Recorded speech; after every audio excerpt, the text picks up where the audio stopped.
చేరువచ్చినటువంటి నిలిచినటువంటి వారి అందరికీ ప్రభునామంలో మనకు వందనాలు తెలియపరుచుకుంటూ వాక్యంలోకి వెళ్తాం. ఎబ్రీయులకు రాసినటువంటి 12వ అధ్యాయము 10వ వచనం మనకి చదువుతున్నాము. దేవుని ఆలోచన ఏ విధంగా ఉన్నదో మనం ఏమై ఉంటే ఆయన సంతోషిస్తాడో కొన్ని మాటలు మనం ధ్యానించుకున్నామండి.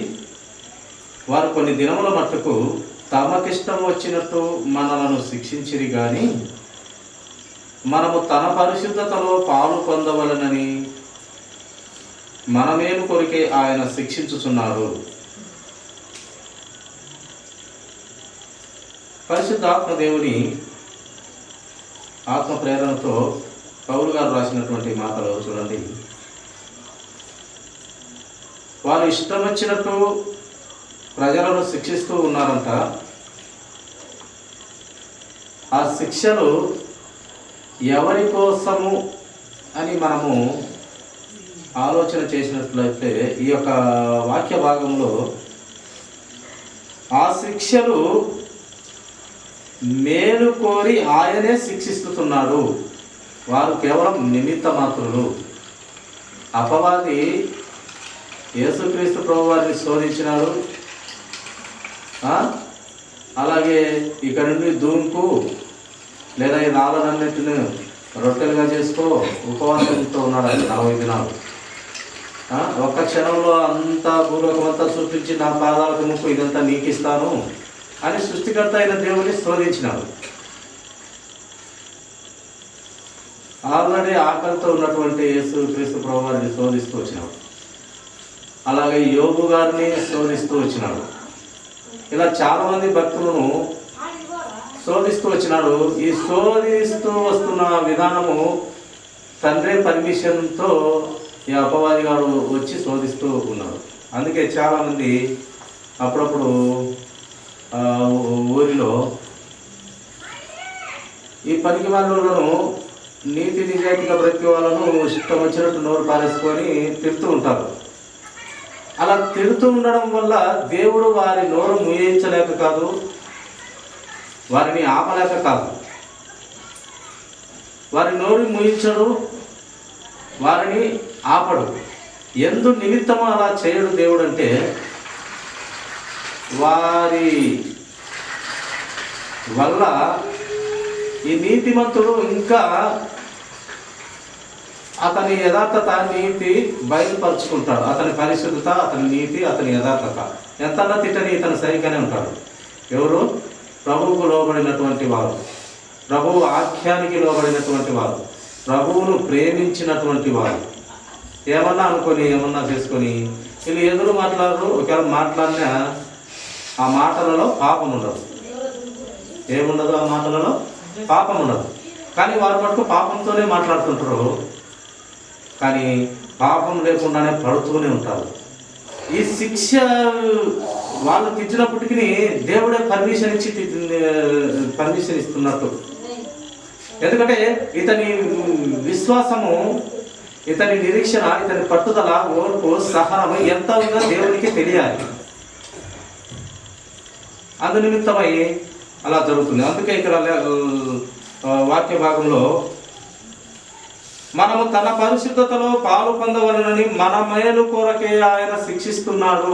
ఎవరో కదా శిక్షిస్తూ ఉంటాడు. ఏదో రకంగా శిక్షిస్తూ ఉంటాడు.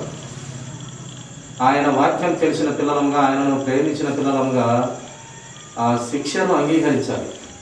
తండ్రి కుమారుని ఎన్నో రకాలుగా, ఎన్నో విధాలుగా పొద్దులు లేచిన నుంచి శిక్షిస్తూ ఉంటాడు, అరుస్తూనే ఉంటాడు. ఎందుకంటే రేపటి కాలంలో ఎంత బతుకుతాడో ఏం కథో. ఒక చిన్న పొరపాటు అనిపించినప్పుడల్లా రేపటి కాలంలో ఎలా బ్రతుకుతాడా అనే ఉద్దేశంతో, రేపటి కాలము వీరి భవిష్యత్తు బాగుండాలనే ఉద్దేశంతో కుటుంబంలో పెద్ద అరుస్తూ ఉంటాడు. మన తండ్రి కూడా అంతే, పరమ తండ్రి యేసయ్య కూడా అంతే. తన పిల్లలు ఇంకా మరింత విశ్వాసం నుండి ఇంకా మరి విశ్వాసంలోకి రానికి ఆయన ఎవరొకరు ద్వారా శోధనలు, వెలుగులు, ఇబ్బందులు అన్ని ఆర్థిక పరిస్థితుల్లో కూడా ఇబ్బందులు, వీడు తట్టుకోగలడా లేకుంటే వదిలేసి పారిపోగలడా అన్నట్టు. ఒక విశ్వాసి తట్టుకునేదానికే కనిపెట్టుకొని ఉంటాడు, కానీ పారిపోయేదానికి ఎట్టి పరిస్థితుల్లో కనిపెట్టుకొని ఉన్నాడు. అది విశ్వాస లక్షణం. అలా చాలామంది బైబిల్ గ్రంథంలో మనకు కనపడతారు. ఆడవాళ్ళ విషయంలో వచ్చేసి ఒక ఎస్తేరు కానివ్వండి, లేక రూతు కానివ్వండి, నవమి కానివ్వండి, చాలామంది భక్తురాలు అనబడినటువంటి చాలామంది జీవితాల్లో 83 సంవత్సరాల నుంచి ఒక విధవరాలు అయినటువంటి ఆమె కూడా అన్న సుమియోని దగ్గర ఆ యొక్క మందిరంలో కనపడుతుంది. ఆ అన్న అనే స్త్రీ భర్త విధవరాలు 7 సంవత్సరాల తర్వాత విధవరాలు అయిపోతుంది. ఆమె జీవితం అంతా దేవునిలో కరెక్ట్గా భక్తి విశ్వాసాల్లో బ్రతికినట్టుగా మనము చూస్తాం. ఇలా చాలామంది గొప్పవారు విరిగి నలిగిన హృదయాలతోనే దేవుడు ఎన్ని పరీక్షలు పెట్టి, ఆ లోక ప్రజలు ఎన్నెన్నో పెట్టి ఈ యొక్క విరిగి నలిగిన హృదయాలతో తన పరిశుద్ధత కాపాడుకుంటూ వస్తారు. పరిశుద్ధత వాళ్ళు తిడితే మళ్ళీ రిటర్న్ తిడితే ఏ పరిశుద్ధత లేదు అక్కడ. వాళ్ళు కొడితే మళ్ళీ రిటర్న్ కొడితే ఏ పరిశుద్ధత లేదు అక్కడ. చాలామంది సువార్త పోతే ఎంతో అవమానిస్తూ ఉంటారు, కానీ తల ఉంచుకొని వస్తారు. వాళ్ళకు ఎదిరి మళ్ళీ కొట్టలేక కాదు, వాళ్ళు కొడుతున్నా తల దించుకొని చేతులు కట్టుకొని ఒక దెబ్బ కొట్టించుకొని వచ్చి దేవుని దగ్గర సంతోషపడతారు. అవును ప్రభువా, నీ వాక్యం విషయమై నేను ఈరోజు 2 దెబ్బలు తిన్నాను ప్రభువా, నీ వాక్యం విషయమై అని వాళ్ళు ప్రార్థనలో దేవుని కలిపినప్పుడు ఆ తృప్తే వేరు. ఆ యొక్క దేవుడు ఆ పరిస్థితిని చాలా మెచ్చుకుంటాడు. మీరు మేలు చేసి సుఖపడకూడదు, కానీ కీడు చేసిన వారి పట్ల మీరు సుఖపడండి. కీడులు వచ్చినప్పుడే మీరు ఆనందంగా ఇచ్చుకోండి అంటూ లేఖన భాగాలు మనకు గ్రంథంలో చాలా కనపడతాయి. కనుక కొన్ని శిక్షలు దేవుడు మన మేలు కోరి మన మీద వేస్తూ ఉంటాడనేది ఈ లేఖన భాగంలోని సారాంశంగా మనము చూస్తూ ఉన్నాం. తెస్సలోనికలకు రాసినటువంటి మొదటి పత్రిక 4వ అధ్యాయము 5వ వచనం ఒక మాట చదువు. పరిశుద్ధత యందును ఘనత యందును తన ఘటమును ఎట్లు కాపాడుకొనవలెనో అది ఎరిగి ఉండటే దేవుని చిత్తము. ఒక మనిషి అంట ప్రియులారా, పరిశుద్ధత యందును ఘనత యందును తన జీవితంలోని ఘనత యందును పరిశుద్ధతలో యందును నీతి నిజాయితీగా ఎలా బ్రతకాలో, ఈ శరీరాన్ని ఎలా కాపాడుకోవాలో తెలిసి ఉండుట దేవుని చిత్తము. మన శరీరాన్ని పవిత్రంగా నీతి నిజాయితీగా ఎలా కాపాడుకోవాలో తెలుసుకొనుట దేవుని చిత్తం. ఈ శరీరాన్ని నరకాల పాలు చేసుకోకుండా కాపాడుకొనుట దేవుని చిత్తం. ఈ శరీరానికి అనేక రకాలైనటువంటి మత్తు పానీయాలు బానిసలు చేసుకోకుండా పవిత్రంగా పరిశుద్ధంగా పెట్టుకొనుట దేవుని చిత్తం. కానీ ఆ చిత్తం మర్చిపోయి ఈ లోకంలో ఉన్నటువంటి మందు బాబులు కానివ్వండి, ఈ స్మోకింగ్ బాబులు కానివ్వండి, పెదాల కింద పెట్టే ఆ యొక్క మత్తు పదార్థాలు బాబులు కానివ్వండి, ఈ చిత్తాలన్నీ మర్చిపోయి వారి శరీరాన్ని నాశనం చేసుకుంటూ దేవుని ఆజ్ఞను మీరి ఎక్కడికి పోదలుస్తున్నారు? వాళ్ళు అపవాదిగానికి తయారు చేసిన నిత్య నరకాగ్నికి వెళ్ళడానికి, వాళ్ళు అట్టి స్థితిలోకి వెళ్ళడానికి వాళ్ళకి ఆశ ఉంది. దీన్ని వదులుకోలేకపోతున్నారు, బానిసైపోతున్నారు.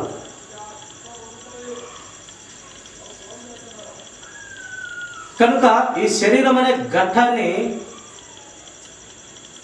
ఈ మన దేహాన్ని పవిత్రంగా నీతి నిజాయితీగా కాపాడుకునుట దేవుని చిత్తము.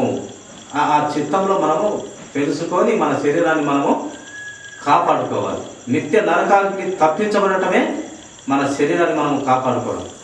నిత్య నరకాన్ని తప్పించుకోవాలంటే మనము దేవుని ఎదుట కానీ, లోకం ఎదుట కానీ, జనుల ఎదుట కానీ పవిత్రంగా, నీతిగా, యథార్థంగా తన కష్టం తాను పడుతూ ఒకరికి నష్టం చేయకుండా, కీడు చేయకుండా బ్రతికి దేవుని సన్నిధిలో లేక దేవుని ఆలోచనలో బ్రతుకుతూ ఉంటే చాలు ప్రియులు.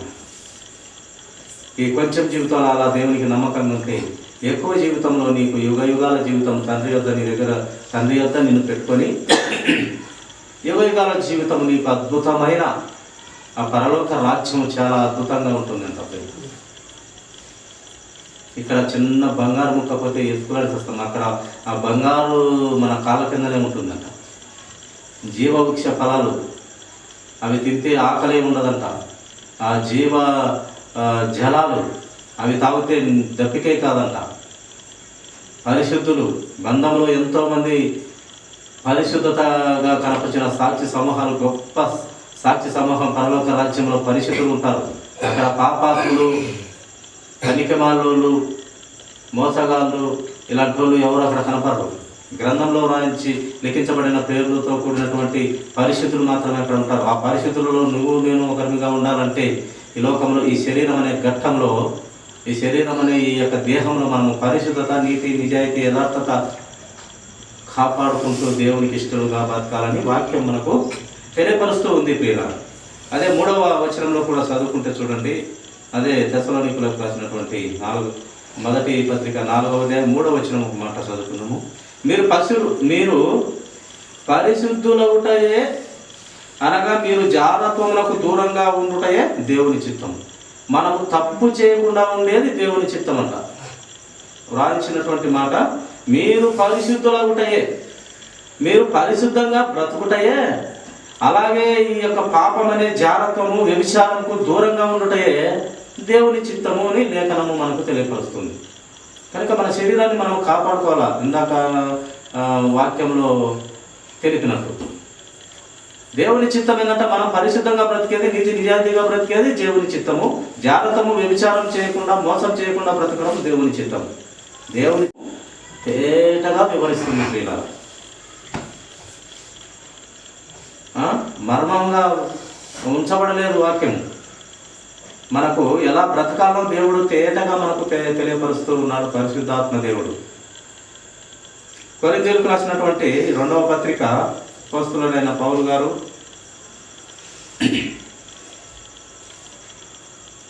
7వ అధ్యాయము 1వ వచనం, ప్రియులారా మనకు ఈ వాగ్దానంలో ఉన్నవి గనుక దేవుని భయంతో పరిశుద్ధతను సంపూర్తి చేసుకొనుచు. ఏ భయంతో మనం పరిశుద్ధంగా బ్రతకాలంట? దేవుని భయంతో పరిశుద్ధంగా సంపూర్తి చేసుకోవాలంట. దేవుని వాక్యంతో మనము మన జీవితాన్ని సంపూర్ణం చేసుకోవాలి. శిష్యులు అలాగే, ఆయన సైనికులు అనబడిన అపోస్తలులు అనబడిన శిష్యులు అలాగే దేవుని భయం కలిగి భక్తిగా బ్రతికి వాళ్ళ ప్రాణాలను కూడా తలను తెచ్చి క్రీస్తు పాదాల చుట్టూ పెట్టి ఇప్పుడు వారికి ఆ యొక్క పరలోక రాజ్యంలో ఒక్కొక్కరికి ఒక వంశం చొప్పున 12 గుమ్మాలతో కూడినటువంటి అక్కడ వారికి ఒక గొప్ప ఏర్పాటు ఉంది. ప్రభు కోసం బ్రతికితే అంత స్థితి, నీ స్థితి అక్కడ చాలా హై లెవెల్లో ఎచ్చుగా ఉంటుందంట. దేవుని వాక్యం ఎవరికైతే ఎక్కువ తెలుసునో, తెలియటమే కాదు తెలుసుకున్న దాని ప్రకారం బ్రతుకుతారో వారికి పరలోకంలో ఈ ఎచ్చుమెట్లు, మహిమలు, అధిక మహిమలు, బహుమానాలు, అధిక బహుమానాలు, అలాగే కిరీటాలు, జీవ కిరీటాలు, నీతి కిరీటాలు, ఇవన్నీ చాలా హోదాగా స్టెప్పులుగా ఉంది. ఎవరికైతే దేవుని వాక్యము, దేవుని ఎంత తెలుసుకోవాలని ఆశ కలుగుతాడో, దేవుని గురించి ఎంత తెలుసుకొని ఆ తెలుసుకున్న దాని ప్రకారం బ్రతుకుతాడో పరలోక రాజ్యంలో వారి స్థాయి చాలా హెచ్చుగా ఉంటుందని దేవుని వాక్యం మనకు తెలియపరుస్తూ ఉంది. ఊరికే ఏదైనా నమ్మినామంటే నమ్మినామమ్మా, పోతున్నామంటే పోతున్నామమ్మా, ఆదివారం వచ్చిందమ్మా మంచి చీర కట్టినామమ్మా పోతున్నామమ్మా, లేదా మంచి పాయింట్ చెప్పేసినామమ్మా అయ్యా పోతున్నామయ్యా అనేది కాదు. ఎంత దేవుని గురించి నీవు తెలుసుకున్న దాని ప్రకారం బ్రతికితే పరలోక రాజ్యంలో నీ స్థాయి పెరుగుతుంది అని గొప్ప సేవకులు బైబిల్ ఎన్నోసార్లు చదివి చెప్తున్నటువంటి విలువైన మాట పైన ఎంత తెలుసుకున్న దాని ప్రకారం బ్రతుకుతావో, పవిత్రతగా బ్రతుకుతావో, నీ స్థాయి పరలోక రాజ్యంలో గొప్పగా ఉంటుంది అంట. అందుకే ఇక్కడ భయంతో పరిశుద్ధతను సంపూర్తి చేసుకొనుచు శరీరమునకును ఆత్మనకును కలిగిన సమస్త కల్మషము నుండి మనము పవిత్రులుగా చేసుకోవాలి. ఈ శరీరానికి ఈ ఆత్మకు తుప్పు పడుతుంది, ఎప్పుడప్పుడు కల్మషం అంటుకుంటుంది, మట్టు పట్టుతుంది మన ఆత్మకి, మన శరీరానికి. మన శరీరం ఒక వారం రోజుల పాటు మనం ఏ నీటితో కడుగకుండా పెడితే మన దగ్గర ఎవరైనా ఒక మనిషి, కనీసం కుక్క కూడా మన దగ్గర ఉండలేదు. అంత బ్యాడ్ స్మెల్తో ఉంటాం. ప్రతిరోజు మన శరీరాన్ని మలమూత్రాలు కడుక్కొని నీటితో శుభ్రపడుతూ ఉంటాం. శరీరాన్ని ఎలాగా ఈ యొక్క శరీరాన్ని మలమూత్రాలు కడుక్కొని శుభ్రపడుతుంటామో మనకు ఆత్మ కూడా అలాగే తుప్పు పడుతూ ఉంటుంది. వ్యర్థమైన మాటలతో, వ్యర్థమైన క్రియలతో హృదయం అంతా నిండి తుప్పు పట్టిన ఆ తుప్పును వదిలించుకోవాలంటే ఎవరయ్యా మనకు దిక్కు అంటే యేసయ్య వారి నోట నుండి వచ్చినటువంటి బహు విలువైన వాక్యము. ఆ వాక్యముతో ఆ హృదయానికి పట్టిన మస్టు, తుప్పు, మలినము, కల్మషం అంతా కడిగి వేయాలంటే వాక్యమే వాక్యమే వాక్యమే వాక్యమైన దేవుడే. దేవుడి నోట వచ్చినటువంటి మాటే ప్రియులారా. కనుక ఈ ఆత్మకు శరీరానికి పట్టినటువంటి కల్మషాన్ని వాక్యంతో ప్రతిరోజు మనం కడుక్కోవాలి. మన శరీరాన్ని ప్రతిరోజు ఏ విధంగా మన మలమూత్రములు కడుక్కుంటామో ప్రతిరోజు వాక్యం అనే ఆహారము పుచ్చుకుంటూ ఆత్మకు పట్టిన తుప్పును వదిలించుకోవాలి ప్రియులారా.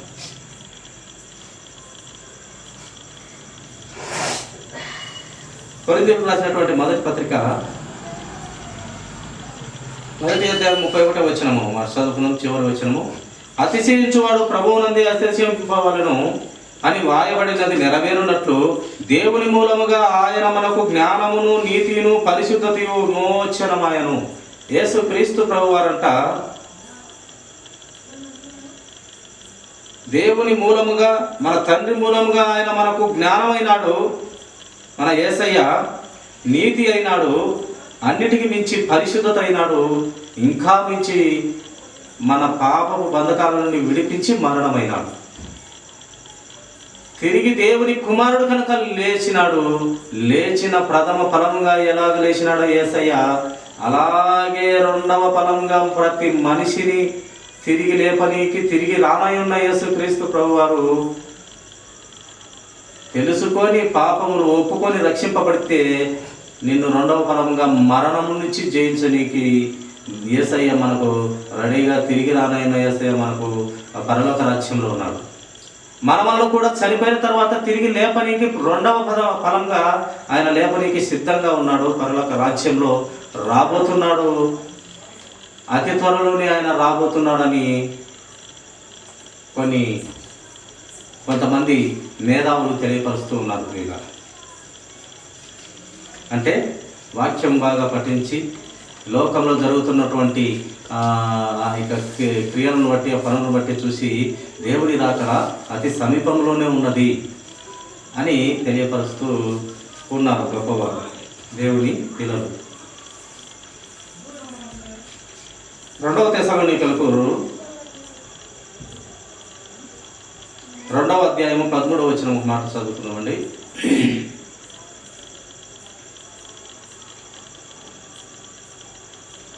నా మనసులో నెమ్మది లేక వారి యొద్ద సెలవు తీసుకొని అక్కడ నుండి మాసిదోసేకు బయలుదేరి తిని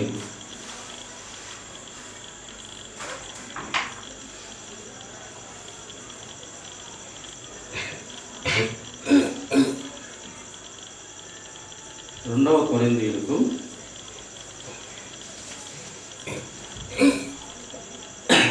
2వ తెస్సలోనికీయులకు రాసినటువంటి పత్రిక 2వ అధ్యాయము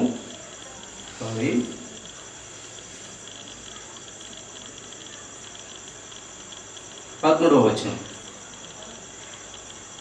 ప్రభు వలన ప్రేమింపబడిన సహోదరులారా, ఆత్మ మిమ్మును పరిశుద్ధపరచుట వలనను మీరు సత్యమును నమ్ముట వలనను రక్షణ పొందుటకు దేవుడు ఆది నుండి మిమ్మును ఏర్పరచుకొనెను గనుక మేము మిమ్మును బట్టి ఎల్లప్పుడూ దేవునికి కృతజ్ఞతాస్తుతులు చెల్లింపబద్ధులమై ఉన్నాము. మనం ఏమై ఉండాలని దేవుడు ఇక్కడ కోరుతున్నాడు? ప్రభువునందు ప్రేమింపబడిన వారలారా, ప్రభు రక్తంలో తడిచి విశ్వాసంలో ఉన్నటువంటి వారలారా, ఆత్మ మిమ్మల్ని పరిశుద్ధపరచట వలనను, ఆత్మదేవుని ఆత్మ పడుట వలను మీరు సత్యమును నమ్ముట వలను రక్షణ పొందుటకును దేవుడు ఆది నుండి మిమ్మల్ని పిలిచి ప్రథమ ఫలముగా అని ఏర్పరచుకొనెను. కనుక మేము మిమ్మల్ని బట్టి ఎల్లప్పుడూ దేవునికి కృతజ్ఞతాస్తుతులు చెల్లిస్తున్నాము. సత్యమును నమ్ముట వలన రక్షణ పొందుట వలన ఆది నుండి మనల్ని పిలిచినవాడు మన యేసుక్రీస్తు ప్రభువారు. ఎలా ఉండాలని పిలిచినాడు? ఆయన పరిశుద్ధత కలిగిన దేవుడు, పరిశుద్ధులుగా ఉండాలని పిలిచినటువంటి గొప్ప దేవుడుగా ఇక్కడ మనకు కనపడుతూ ఉన్నాడు. ప్రియుల, పేతురు రాసిన మొదటి పత్రిక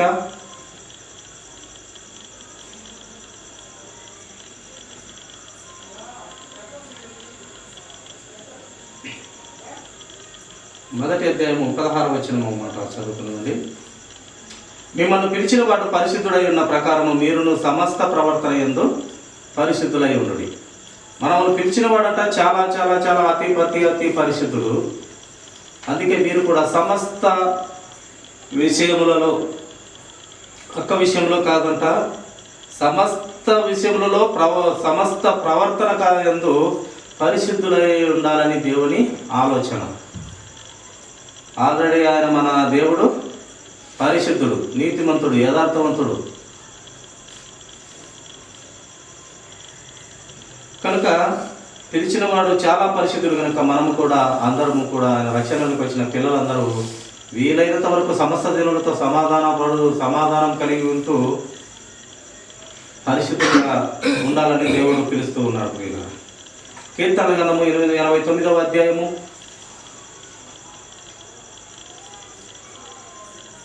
89వ అధ్యాయము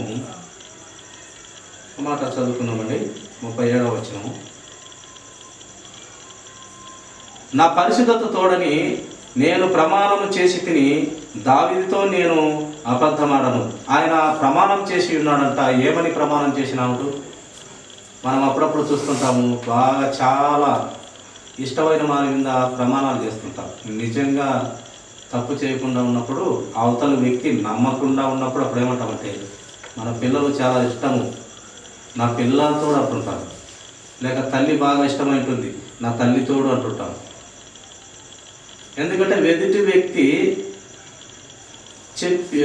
ఇతను చెప్పే విషయం పట్ల అవగాహన లేక నమ్మలేని పరిస్థితులు ఉన్నప్పుడు ఎవరైతే ఇష్టం ఉన్న వారి మీద చేయి వేసి తోడు అని చెప్పి నేను ఇది చేయలేదు, లేక నేను ఈ పని చేశాను అని చెప్తూ ఉంటారు. ఇక్కడ మన దేవుడు కూడా నా పరిశుద్ధత తోడని ప్రమాణం చేసి తిని దావీదుతో నేను అబద్ధమాడను. దావీదుతో చెప్తున్నటువంటి మాట ఆయన చెప్తున్నాడు. మన పరిశుద్ధ దేవుడు ఆయన పరిశుద్ధత మీద ఒట్టేసి చెప్తున్నవాడు. ఆయన పరిశుద్ధత ఒట్టేస్తున్నాడు, పరిశుద్ధత మీదనే ఒట్టేస్తున్నాడు. ఆయన ఒట్టు పరిశుద్ధత మీద వేస్తాడు. యెహోవాను నామం మీద ఆయనే ఒట్టేసుకుంటాడు. ఎందుకంటే ఇంకా ఆయనను మించిన వాడు లేడు కనుక అలా చేస్తూ ఉంటాడు దేవుడు. అందుకే ఆ మాట ఇచ్చిన దేవుడు ఆ పరిశుద్ధత మీద దేవుడై ఉన్న దేవుడు తన పరిశుద్ధత మీద తన మీద ఒట్టేసుకొని, తన పరిశుద్ధత మీదనే ఒట్టేసుకొని మాట ఇస్తూ ఉన్నాడు దేవుడు. ఏమని మాట? ఆ పరిశుద్ధులై ఉన్న ప్రకారము మీరు కూడా సమస్త విషయంలో పరిశుద్ధంగా ఉండాలి. నేను మంచినే కోరుతాను కానీ బలిని కోరను అంటున్న దేవుడు శ్రీగా. ఆయన పరిశుద్ధత మీద ఆయన ప్రమాణం చేస్తూ అందరూ కూడా పరిశుద్ధత కలిగి ఉండాలి అంటూ దావీదుతో చెప్తున్నటువంటి మాట స్త్రీలారా ఇక్కడ వ్రాయిస్తూ వచ్చినాడు పరిశుద్ధాత్మ దేవుడు. పరిశుద్ధత చాలా ముఖ్యమైనది మనుషులకు. సంఖ్యాకాండము 20వ అధ్యాయము 1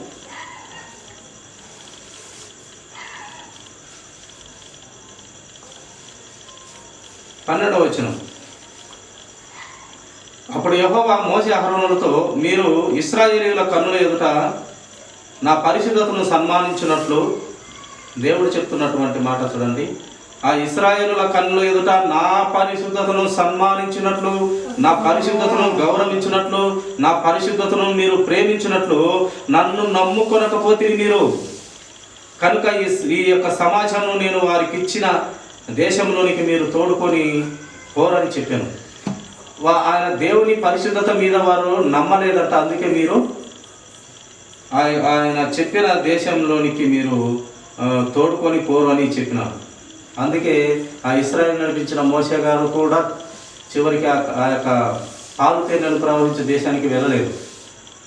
ఎందుకంటే దేవుణ్ణి అక్కడక్కడ తన ప్రజలను ఏదో ఒక మాట అంటూ దేవుణ్ణి బాధకు గురి చేసిన వ్యక్తిగా మనం చూస్తాం.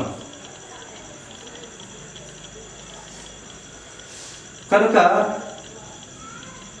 ఆయన పరిశుద్ధతను సన్మానించినట్లు, ఆయన నీతిని నమ్మునట్లు ఆ యొక్క ఇశ్రాయేలు ప్రజలు నమ్మలేదన్నమాట. దేవుని పరిశుద్ధతను, దేవుని నీతిని, దేవుని నిజాయితీని నమ్మలేకపోయినందున చాలామంది ఇశ్రాయేలు ప్రజలు వారి పిల్లలైతే పోయినారు, కాలేబు యెహోషువ అయితే పోయినారు, కానీ అందరూ అక్కడే అరణ్యంలోనే చనిపోయినారు. వారి పిల్లలు మటుకు అడుగు పెట్టినారు.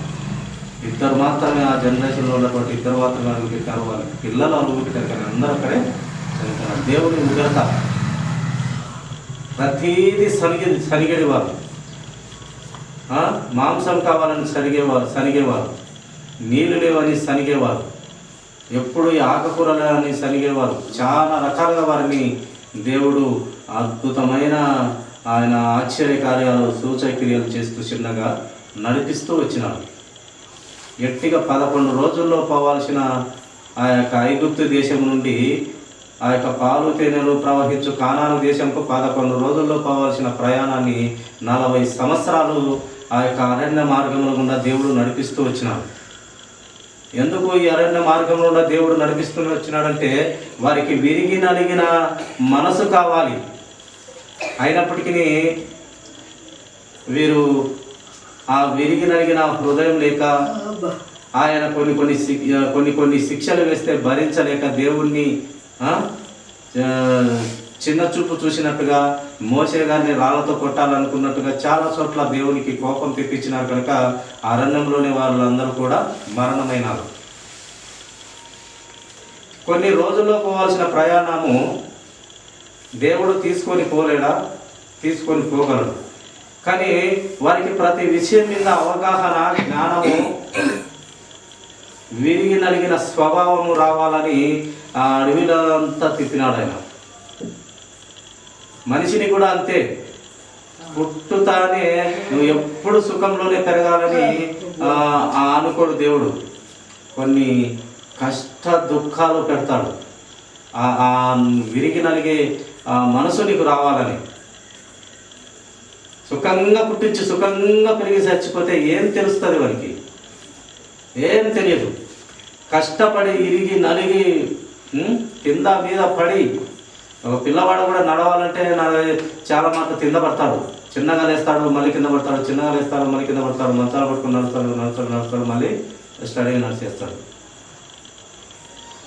అలాగా ఎప్పుడు సుఖం ఉంటే మనిషి జీవితమే కాదని దేవుని ఆలోచన ప్రియ. మనకు రాత్రి పగలు ఉన్నట్టు, అలాగే వెన్నెల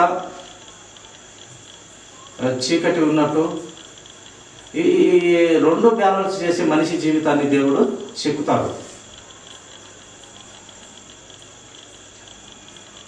నిర్గమకాండము 15వ అధ్యాయం 11వ వచనం ముగించుకుందాము. నిర్గమకాండము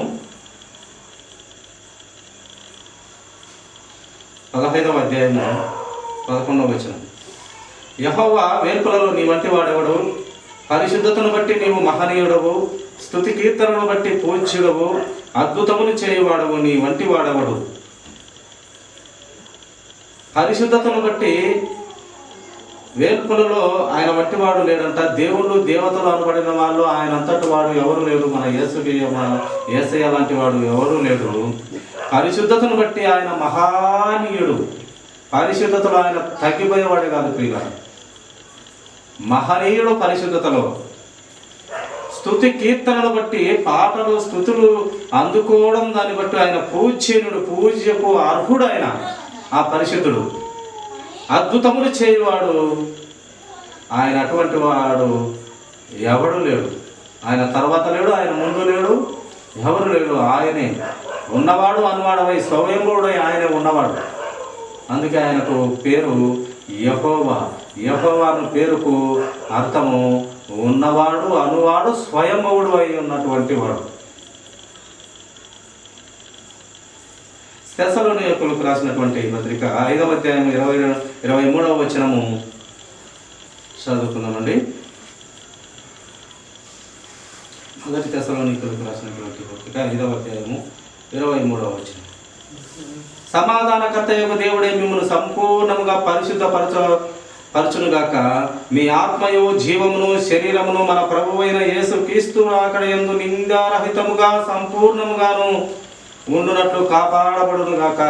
యేసు ప్రభువు వారు తిరిగి రెండవ రాకడగా వచ్చాల కల్లా ప్రతి మనిషి ఆయన రక్షణలో, ఆయన రక్తంలో కడుగబడిన, ఆయనను అంగీకరించిన బిడ్డలు ఎలా ఉండాలని చెప్తున్నాడు.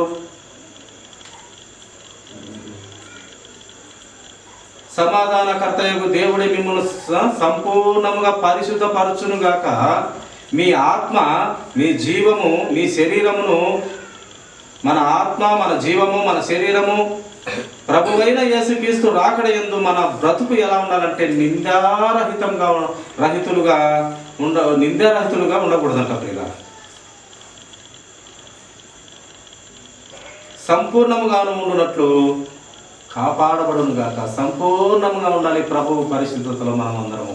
రెండవ రాకడగా వచ్చే సమయానికి యేసుక్రీస్తు ప్రభువారు మనము తల ఎత్తుకొని బిడ్డలముగా, తండ్రి నేను ఎదురు చూస్తున్నానయ్యా నీ కోసం, నీ రాకడ కోసం అన్నట్టుగా మన జీవితాలు చెక్కుకోవాలి వాక్యము ద్వారా.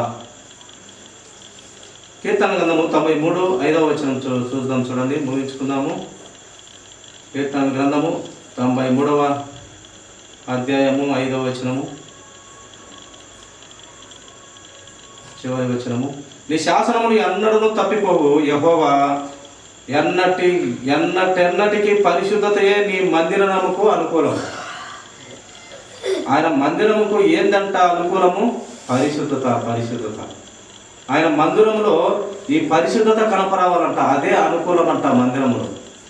ఈ హృదయం అనే మందిరములో ముఖ్యంగా ఇసుక సిమెంట్ కట్టే మందిరాలు కాదు, నీ హృదయం అనే మందిరంలో ఏముండాలంట? కేవలము పరిశుద్ధత. అది ఆయనకు మూలము, అది ఆయనకు అనుకూలము. ఈ పరిశుద్ధత లేకుండా ఎవడు ప్రభువు నుంచి కూడా చూడలేడు. రోమీయులకు రాసినటువంటి పత్రిక 6:19 చూడండి.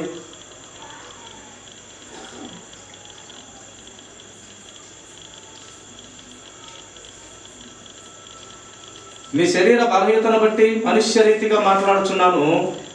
ఏమనగా అక్రమము చేయుటకై అపవిత్రతకును అక్రమముకును మీ అవయవములను దాసులుగా ఎలాగో అప్పగించుతారో అలాగూ పరిశుద్ధత కలుగుటకై ఇప్పుడు మీ అవయవములను నీతికి దాసులుగా అప్పగించుడి.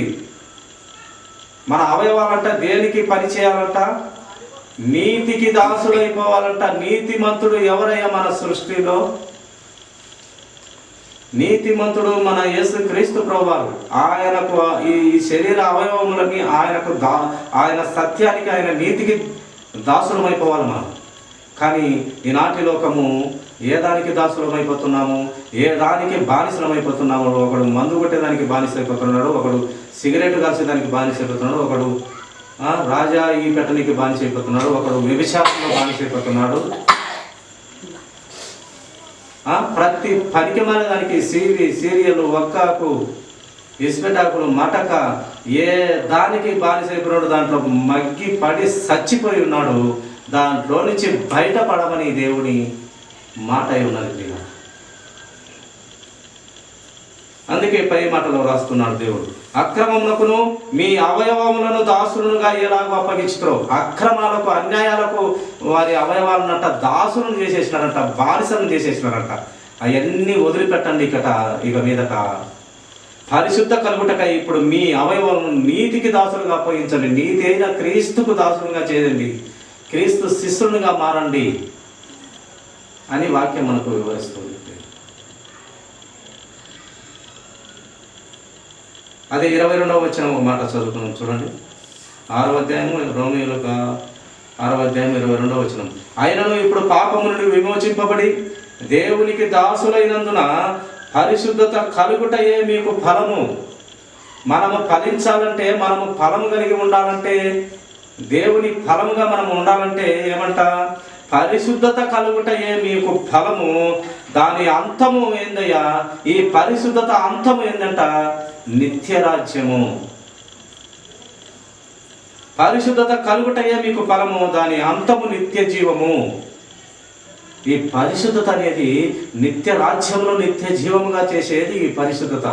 అందుకే దేవుడు ఎక్కడ చూసినా బైబిల్ గ్రంథంలో ఎక్కువ సార్లు పరిశుద్ధత పరిశుద్ధత, నేను పరిశుద్ధుడైన ప్రకారం క్రీస్తు పాదాల చెంతకు రండి, జ్ఞానమైన దేవుని యొద్దకు రండి, ఆయన పాదాల చెంత సాగిలపడండి అని దేవుని వాక్యాలు మనకు తెలియపరుస్తూ పరిశుద్ధాత్మ దేవుని ఆత్మ ప్రేరణతో ప్రతి మనిషిని పట్టుకొని పరిశుద్ధాత్మ దేవుడు రాయించినాడు. ప్రియుడా, చివరి మాట హెబ్రీ రాసినటువంటి పత్రిక అపోస్తలుడైన పౌలు గారు 12వ అధ్యాయం 14వ వచనం మాట చూసుకొని ముగించుకుందాము.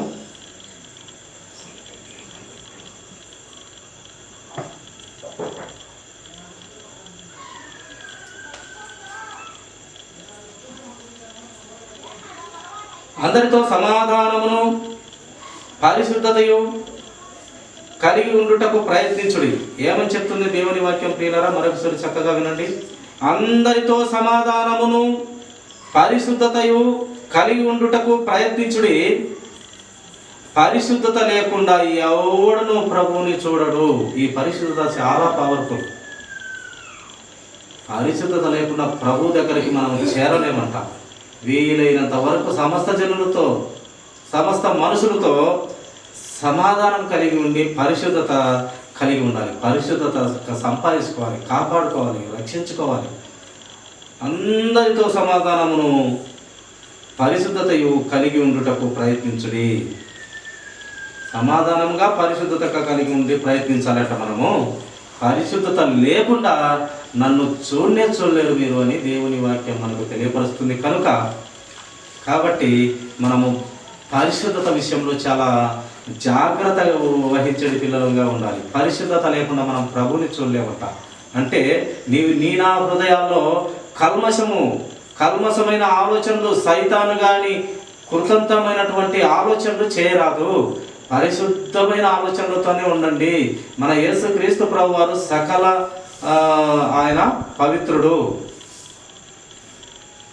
ఆయన చాలా చాలా అతి పరిశుద్ధుడు ఆయన. కనుక మీరు సమస్త జనులతో సమాధానం కలిగి పరిశుద్ధత కలిగి ఉండడానికి ప్రయత్నించండి. పరిశుద్ధత లేకుండా మీరు ప్రభువుని చేరలేరు. కనుక పరిశుద్ధత మీరు ఎటు పరిస్థితిలో పోగొట్టుకోకుండా కాచుకొని పెట్టుకోండి అని వాక్యం తెలియపరుస్తుంది. కనుక అటు దేవుని వాక్యాలు, పరిశుద్ధతలో చాలా వాక్యాలు మనం విన్నాము. విన్నదాని ప్రకారం మన హృదయాలలో ఉంచుకున్న దాని ప్రకారం దేవునితో సమాధాన పడుతూ, దేవుని ఆలోచనను మన నుండి వేరు చేయకుండా దేవుని ప్రార్థనలో గడుపుతూ దేవుని కోసం బ్రతుకుదామండి. దేవుడి వాక్యాన్ని దీవించునుగాక. తలలోంచినట్లయితే చిన్న ప్రార్థన.